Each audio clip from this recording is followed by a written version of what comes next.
here, oh, the Democratic message is not good. Like the Democrats need better messages and messaging. And I think that's probably true.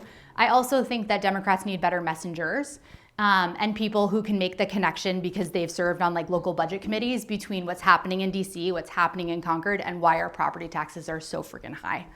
A lot of that has to do with our federal government not fully funding things and like pieces of legislation that they have passed. So IDEA, the Individuals with Disabilities Education Act, is a great example of that. This is legislation that our federal government passed in the 70s. They were like, yes, every kid deserves an adequate education that is free and public. And then they didn't pay for it. And in New Hampshire, many of you know, we are 50th in the country, dead last, when it comes to public funding for state funding for public education. And that means we have really high property taxes. And one of our big expenditures is educating students with disabilities because it can be really costly and it's hard to predict, right? Like who's gonna be in your district and what their needs are gonna be. And those kids all deserve an incredible free public education. And unfortunately, the state's not chipping in and the federal government's not really chipping in. And so it's left on the doorstep of property taxpayers. So a lot of times we hear people saying, oh, like the federal government's downshifting costs or state's downshifting costs. It basically means they're raising our property taxes to pay for things so they don't have to, right? Like we're seeing our state house, no offense, Tony, pass increasingly more different types of like business tax deductions.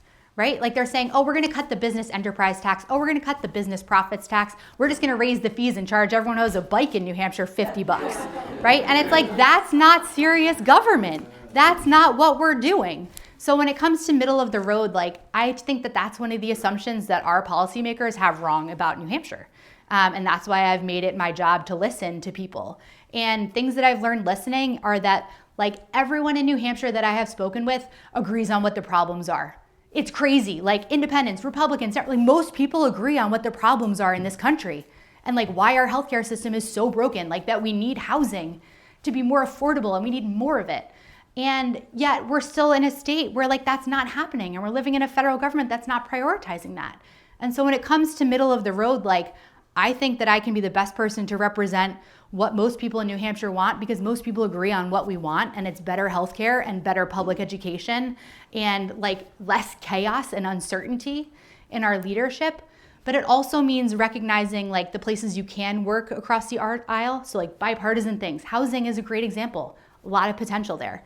LGBTQ rights, reproductive rights, no potential there. There is no middle of the road on some of these issues. And so I think knowing where the middle of the road is on certain issues and knowing where there is only one way to go, and that's the right way, is important. And so that's what I think I represent in this race.